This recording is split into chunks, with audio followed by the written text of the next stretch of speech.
What do you get when a Royal Marine with combat experience in Iraq and Afghanistan is curious about the political and civil war in his parents' homeland, Syria? Well, you get a documentary from the front line called The Robin Hood Complex. Emile Ghessen follows Western volunteers out to the front line in what is currently one of the most dangerous places in the world, covering topics like motivation, scandal, politics, and death. Emile spent 3 years exploring a world that we've only seen from the eyes of the press. As we approach the edge of the village, civilians are seen trying to flee. The Islamic State often use suicide bombers, so civilians are treated with caution.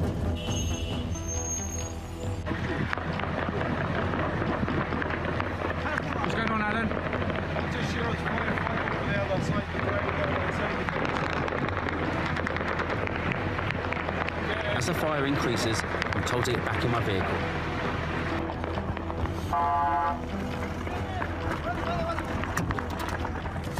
So here he is, the man himself, the director, the producer, the creator of that documentary, and former Royal Marine, Emile Ghessen.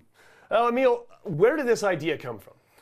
Well, my family is Syrian, as you're saying there, so my family's still out in Damascus, and I was on a night out in Exmouth where I met a sailor who was going out to fight ISIS.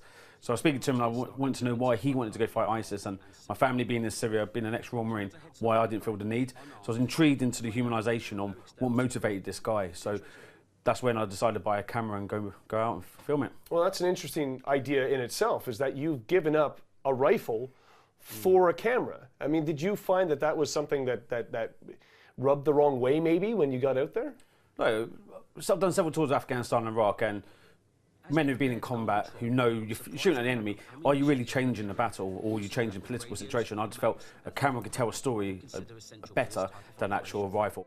You must have encountered some kind of scary moments. When were you the most scared? There's been several, I've done 6 trips in total. So one of my trips I was in Iran, so I was dressed as one of their guys up in the mountains, and I was leading their patrols with night vision on my camera. So I was like, what are we looking for? And they go, we're looking for Iranian Special Forces. So I'm like, British guy, dressed as one of these guys in the mountains. You can hear planes circling overhead. I'm like, what am I doing here? So that was pretty scary. Other times just standard stuff like being ambushed, mortared, vehicle IEDs going off and being surrounded by IEDs. So there's been loads of scary moments, but I'd probably say one of the main scary moments when I was in a taxi, I was going through Kirkuk, and these guys on a checkpoint was looking at me, and he was on the phone, he got his weapon down, he was pointing at me, and I just thought, that's the sort of thing in a time you're going to get kidnapped. So generally there were quite some scary moments, especially being on my own with no security and everything else. But overall, ex-Marine, aren't I?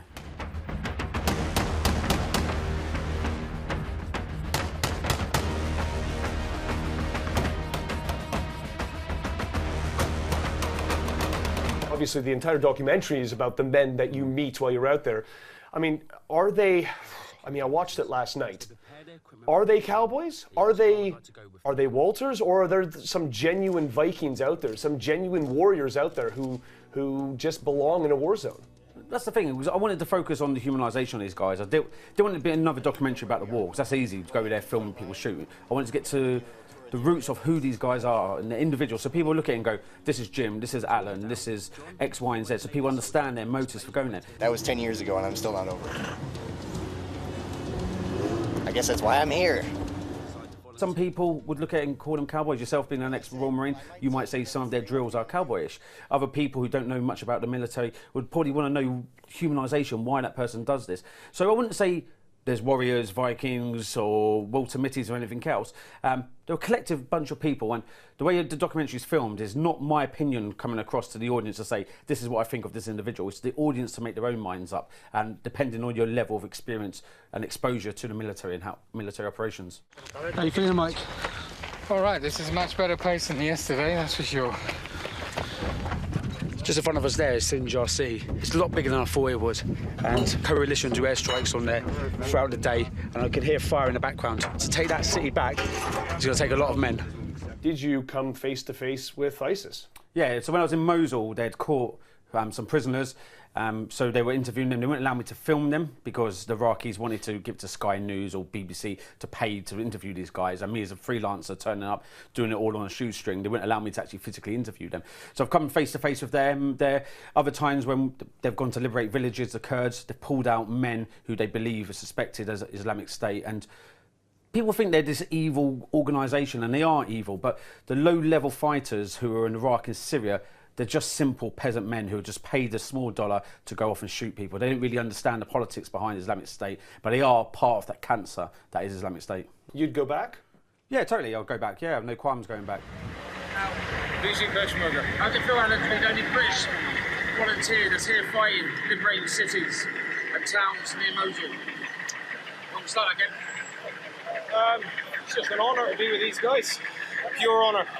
This is Peshmerga and their war. How does it feel for you? An honour. Emile, thank you very much for being with us today, and look forward to screaming from the top of mountaintops about your film. Yeah, brilliant. Thank you. Thanks, buddy.